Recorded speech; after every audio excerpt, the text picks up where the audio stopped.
ahead, Pete. Awesome. I was excited to see you guys again. Don't get to do this a lot, so every time we get to do this, it's normally the start of something and the end of something. And so, our guys obviously have been working extremely hard this summer. I think what's a little different about college football now, those 2 hours you get with them in the summer in June and July are huge going into camp. So, I think it's the first year since I've been here. This is year 5 for me. I think we got leadership at every level of the defense. We got old guys obviously up front, and DJ Dale and the Boyd Bees and Byron Youngs that understand the system, understand the expectation, and provide leadership in that group. Obviously, you got Henry back in the inside room after a year experience in our system. In the process here, you got Moody that's been here obviously year 5. That's got some game experience, but more importantly knows the expectation and is hungry to try to earn that starting position. And then the back end with the Battles coming back and the DeMarco Helms coming back that understand the checks and the adjustments, how to practice and what it's going to take.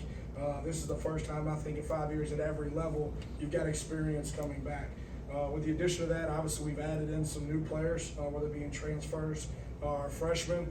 It's going to be our responsibility to get those guys, bring them along. I think they understand after the summer what it takes to compete here. And obviously from a defensive standpoint, the terminology and what it's going to take, to not make mental errors on Saturdays, which is most important. So I like where we're at. I think the leadership is where it needs to be. We got to continue to develop the bottom of the roster with these young guys. It's a new year. I think those guys that are in that room, the DJ Dales, the Will Andersons, the Henry Tohotos, I think they remember the last 15 minutes of football that they played. All right, and it's not how we wanted it to be. And the bottom line, we didn't get it done when we needed to. We couldn't stop the run when we needed to. So I think that's still in the gut. And I think that's, when they come to work every day, we want them to remember that feeling, just like we remember that feeling. And it's going to take, it's going to be up to us, obviously as a unit, us collectively as a team, to prepare the right way so we don't feel that again. All right? Kevin, you done? I'm Yep. sorry.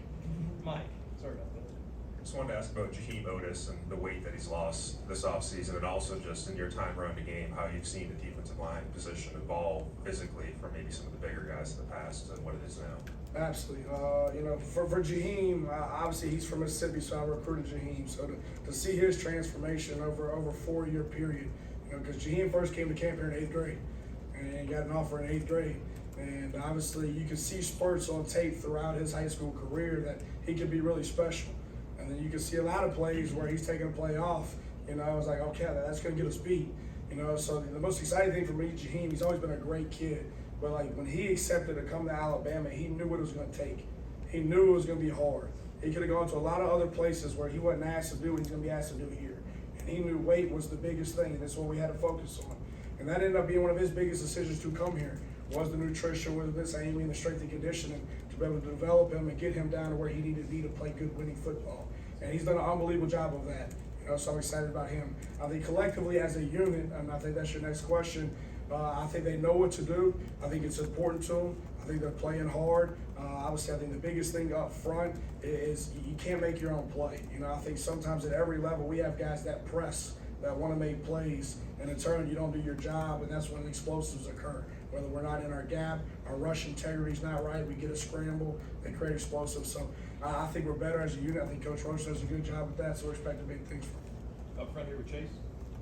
Coach, could you talk a little bit about the competition at the inside linebacker position next to Henry with Moody and some younger guys? Yeah, absolutely. I think obviously, no position here is in stone, but obviously Henry had a good year. He's got leadership, right? So he's at the right position. I think at that will spot, right, based on what you're in, whether you're in a 3-4 system or a 4-2, based on what you're seeing, you've got Moody that's got experience in the system. You got Deontay Lawson, who I think had a good spring, had a good summer. He's having a good fall camp. I think there's a push right there right now. And then you add young players to that with Jahad Campbell. And I think Ian Jackson's been preparing the right way, practicing hard. So, and we're moving some guys around, and we're getting those guys to compete, and that's what fall camp's for. But, we'll have to come out of camp and see who that guy is. In the middle with Charlie. Sticking with the linebackers, you obviously get Will back, but also Dallas finished the season strong. Just what do you see from that unit as a whole, and what can that duo kind of bring to this defense this fall? Yeah, obviously I think, if you got one elite pass rusher, I think people can plan for him and chip him and, do certain things. When you got two, I think that's an exciting thing. But I think most importantly, obviously, you got to be able to stop the run on base downs, to get them in obvious passing downs. Let's let these guys go rush and do what they do best. But I think the depth of that position was unique. Because you talk about Will, you talk about Dallas, which Will had a great year. Dallas, towards the end of the year, really started coming on. But Chris Braswell's been really showing up. Heavy-handed, good pass rusher. We got a lot of depth at that position to where we got to do a good job as coaches to get our best players on the field. And what package allows those guys to stay on the field, regardless of the down and distance, regardless of the personnel that you're going against. So I think it's going to be critical for those guys to be on the field for us to be at our best. John Zener here on the right. Hi, Coach. What have you seen from Will Anderson from the end of last season and now that says, I don't have to worry about him getting complacent, he's still working to get better, still doing everything you want? Yeah, I think that's what's different about Will than a lot of people. Like that, Will's always been that way, and so he came in hungry, preparing the right way, and I think Coach used this term relentless discontent. Like that's who Will is. All right, so regardless of what individual accolade he gets and all the praise he gets from you guys and all that, like that doesn't change who Will is. Will shows up every day with the same mindset. I'm gonna outwork everybody else. I'm gonna prepare harder than everybody else, and I'm gonna improve my craft. So I don't have to put expectations on Will. All right, he has his own. He's the hardest on himself. So he's different than a lot of guys, but he doesn't let the noise get to him. He's trying to be the best football player he can be, and then he's trying to bring people with him. And that's a daily job for him that he looks forward to. In the middle with Michael. A transfer comes into a positional group that's established. How closely do you watch that dynamic of the team component when you have a guy who's coming in to challenge an already established group? Yeah, absolutely. So normally when you take a transfer, you're saying, hey, there's an immediate need at the position, right? Or you would normally go younger and have time to develop it, right? So there's already going to come in, and that room's going to think that, all right, he's coming to do what? He's coming to compete, right, for competition. But I also think you have to have the right people in the room already. I'm talking about from a character standpoint, right, that like to compete and want that. They want somebody else to bring out the best in them. So I think that the group that we have in that defensive back room are very humble, hardworking guys that aren't egotistical, that, hey, Coach, you can bring in anybody we want. I know I'm not to compete, and I know I'm going to have to be my best. And we want the best guy, whoever it is in this room, to play so we can be at our best to win the football game. Now, from the transfer standpoint, I think it's who is the guy. I think you got to know who you're bringing in. All right, from a character standpoint, because if he comes in and he's not the guy, all right, he doesn't have a good moral compass, he doesn't have high character, you can have issues. All right, and then now what's that do to your locker room? What's that do to the position group? But the ones that we brought in, first and foremost, they got to be the right type of people. And then secondly, all right, they got to be able to help impact our team in some way on some team. So I think what we've done on all the transfers we brought in, they have both. Tony in the middle. Here, Coach. Yes, sir. There's been a lot said about the pressure you guys are able to generate on the edge, but in terms of interior pressure, maybe especially on the defensive line, who are some of those guys that you could see kind of filling the role that you've had with, Ferdinand Mathis, Quentin Williams, those kind of guys? Yeah, I think obviously it's early. We just put pads on yesterday, but I think between Burrows, Jamil Burrows, I think he's got some twitch in there. Byron, obviously. We leave DJ in there. DJ's been an every down player for us right now, knows what to do, gives great effort. Believe it or not, Jaheim has got a lot more wiggle than y'all are going to think he's got.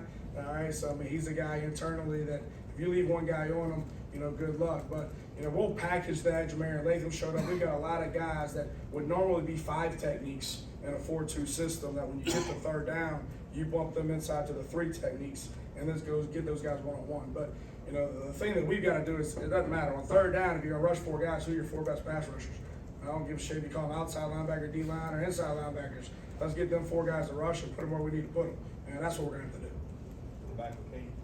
Coach, you talk about having leadership at every level and then also having younger guys you need to bring along. How much does it help having leaders on the team that can help you do that where it's not just all on the coaching staff? Well, I think it's huge. I think every great team that I've been around is player run. I think obviously in anything that we do, here's the expectation, here's the standard. But if the people under you aren't upholding that and pushing other people around them to it, you're not going to get what you want. And so I think it's huge that it's spread on both sides of the ball.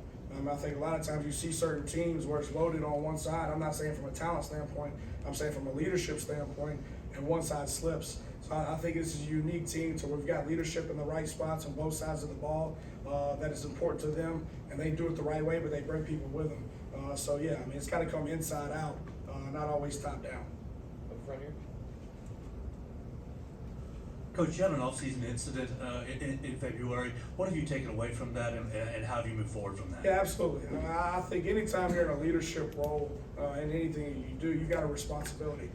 So I think it's, every day we talk to our kids about making good decisions, right? And that there's consequences for making bad decisions. And I made a very poor decision that affected a lot of other people than just myself, all right? And it was selfish. And I know it opened up a lot of emotions for a lot of people because people can be affected by making that decision. And I was wrong, and I got to suffer the consequences for it. And I've done a lot of things in my life, obviously, to adjust what I did, right, to become a better person for it, whether being a father, a husband, and a coach.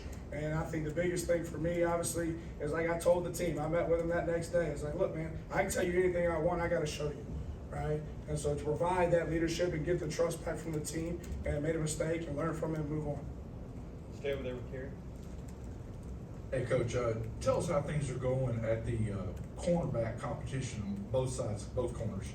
Yeah, I mean, obviously, from a game experience standpoint, Kyrie comes back with game experience from last year. Kool-Aid had game experience from last year. You bring in a guy that had SEC game experience in Eli Ricks. But then we've got some younger guys that have been here at least a year, and I think Terry Iron Arnold is really flashing. And I think every day those guys got to come in and compete. So, I mean, that's what this camp is about. We're going to get through this camp. We're going to find the best two corners. And ain't who's listed at right corner, who's listed at left corner. We're moving that around daily. We're giving them all an opportunity to compete against the best guys and see who can cover versus our ones. But I think every day, that is a battle that we're moving around to see who comes out on top. But I think there's 5 guys right now that are pushing to who's the best two, and find a way to rotate the others. In the middle here.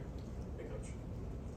You talked a little bit about Jalen Moody, and I wanted to ask a little bit further about that in terms of his game experience and just being able to be in your system for a second year. Have you seen anything, in the time, in fall camp and in the spring that has really jumped out at you? Is there anything that he's done that's really improved? I think the biggest thing with Jalen, and he knows this, we talk about is consistency. So there have always been flashes that you'll be able to see, hey, there it is, right? And then come back in the next day and the inability to be able to stack it, right? And then the next day it's like, no, that's not it. Like, that's going to get us beat, whether it's on the field or whether it's off the field. And so I think consistency in the decision-making process and then the proper preparation, right? And then once he's out there, hey, let my rules apply and play fast. And I think we've seen more of that, but we got to get the pads on, put them in a live environment. We start giving these scrimmages and really evaluate it and make sure we got the best guy at that spot. 2 more. We'll start with Ryan.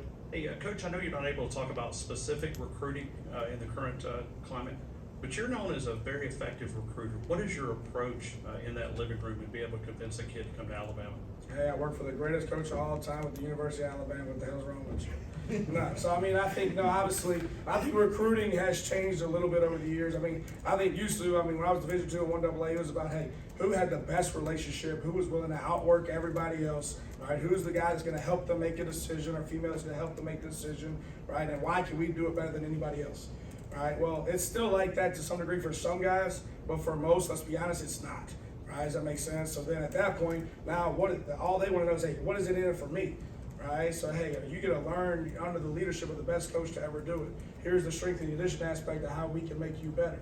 So now, to me, you're using more of, all right, what do I have, right, to enhance, obviously, their experience as a student athlete for them to get what they want, and that's the NFL. And in the process, how can you use the University of Alabama's brand, Nick Saban, to market your name, image, and likeness to allow you to make more money while you're enrolled as a student athlete? And I think the University of Alabama, more importantly, I think Nick Saban allows young people to be able to do that better here than anywhere else.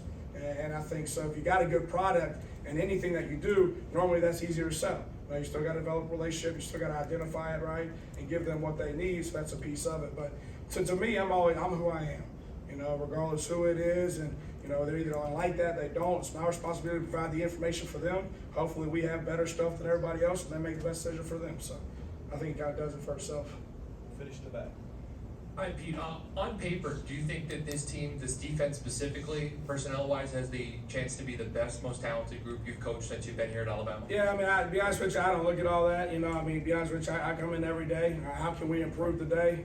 When I normally leave this building tonight, I feel like we're about to get our ass whooped. It's just normally that type of day, right? And then we show back up the next day, and how can we take one step? So, we're fortunate to have some good players. They still got to prepare the right way, practice the butt off so we can get it on Saturday. But we've had great players here in the past. you know, so it's buying in, doing the right thing, competing every day, right, pulling people with you, and let's see what happens. All right, Pete, thanks for your time. All right, appreciate it, guys. Thank you, Coach.